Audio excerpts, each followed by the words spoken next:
I studied neuroscience and discovered the number one way you strangle your innovation.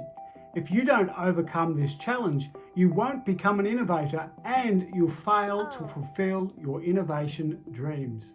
Most people think that business innovation fails because of a lack of good ideas or poor execution. While they both hurt, they're not the number one problem. Today I'll highlight the number one problem you must overcome to be an innovator, and I'll give you 6 ways to fix it. COVID shut the world down and it disrupted everyone and every business. Every business suffers from innovation COVID. It's a disease you can't see, it affects every single person, and it spreads very easily.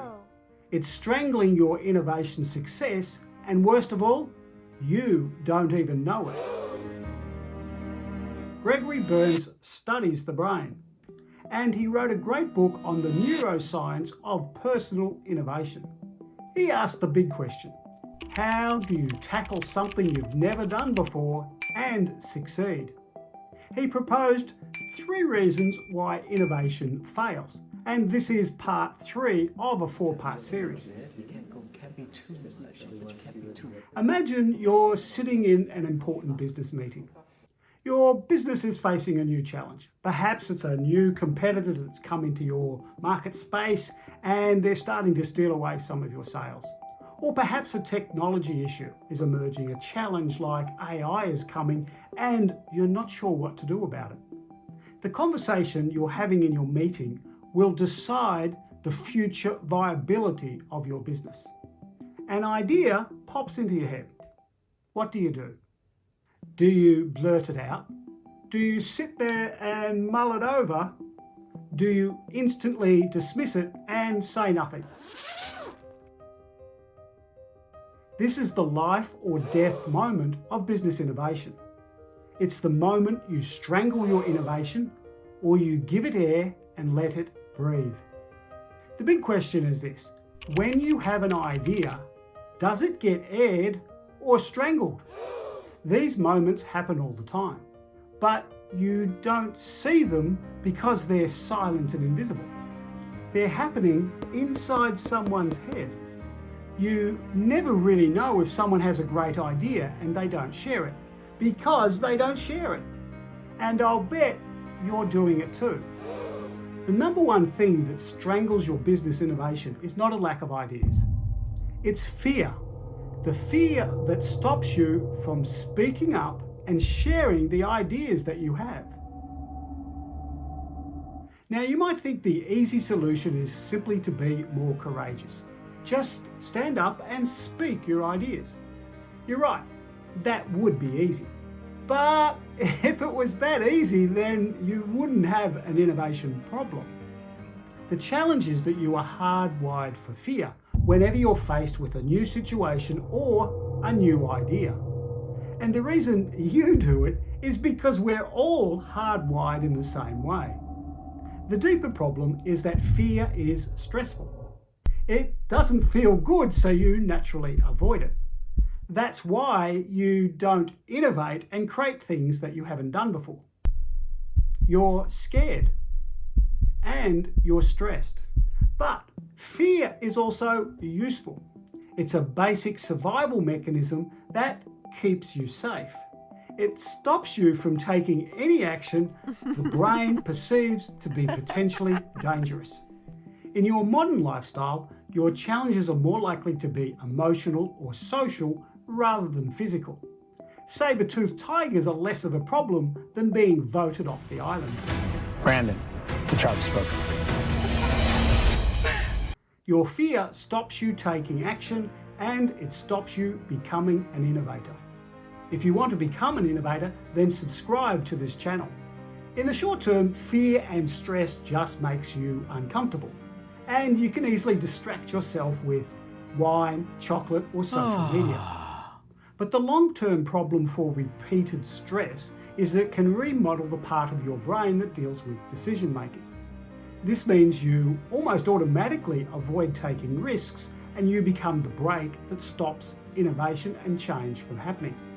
And if you keep doing this, it will strangle your business and your career. You don't want to become the person who's always telling everyone else why things can't be done. There are 3 types of fear you need to be aware of. The first is the fear of failure. What if I get this wrong? A fear of failure can stop you from taking action. Or worse, when your fear of failure gets out of control, then you'll take any action to succeed, and that can be dangerous for everyone. Number 2 is the fear of the unknown. I don't know how to do this. Have you been struggling with uncertainty since the pandemic? Most of us have. This makes you stressed and unsettled, and it impacts your performance across all areas of your life, at work and at home. It closes down your enjoyment of life. Number 3 is the fear of rejection or social exclusion. What will other people think? The fear of rejection causes you to pull back and hide. This is why keeping the status quo is much easier than doing innovation. None of us want to be voted off the island. If feeling fear is part of the human experience, then how can we overcome it so that it doesn't strangle your innovation efforts? The general solution lies in the culture of your team. You need to create a safe space so they're willing to share their ideas.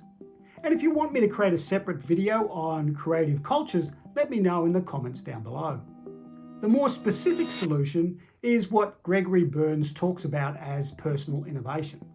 And here are 6 ways you can overcome your fear to become an innovator.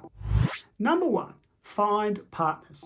Being part of a group is safe, but it also limits and restricts innovation. It's the source of groupthink. But being on your own is worse. Instead, find one, yes, just one person to be your innovation buddy so you can share ideas and discuss them openly. And an easy way to find your innovation buddy is to share this video with them and discuss it. Number 2 is to transform your emotion. In other words, turn your fear into something else. For instance, your fear can easily become anger or pride, and these can motivate you forward. To do this, reframe what is happening to you into something productive.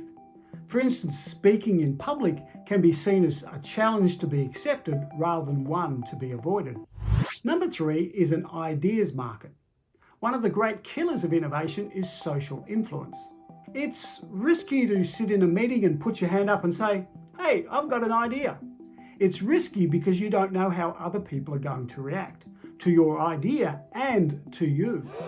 And if you do it too often, then you can easily become the social outcast that nobody listens to. And that's not good for your career either.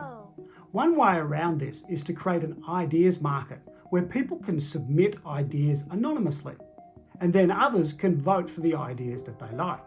This takes away the social pressure, and it also shows in a formal way that your organisation is serious about innovation. Number 4, limit exposure. Identify your fear and then find ways to work around it. For example, instead of standing up and speaking your idea in front of everyone in the meeting, pull someone aside and share it privately with them to get some feedback first. Number 5, change your process. Ideas are like babies. They need parental support to allow them to grow and be nurtured and nourished until they can stand on their own 2 feet. This is the big danger for sharing ideas in a public meeting. It's too easy for someone to say, "That'll never work." Your first thoughts are almost never fully developed. They may have the seed of a solution, but they need something to improve them. And to avoid instantly rejecting potentially good ideas, you want to put a process in play that allows you to review and enhance ideas before they are ditched. Number 6, face your fear. Your fear will dull the more you do something. Public speaking or speaking to a camera is a great example. The more you do it, the more comfortable you become with doing it. Find ways to practice sharing your ideas. For instance, In a meeting, use a small idea, a baby step to share and practice sharing ideas to a group. And here's an easy way to practice overcoming your fear. Add a comment below and tell me what you think of this video, the good, the bad, or the gracious. This is the third in a 4-part series on the roadblocks to business innovation. You'll find those and more great videos in this playlist on business innovation. You might want to watch one of these videos next.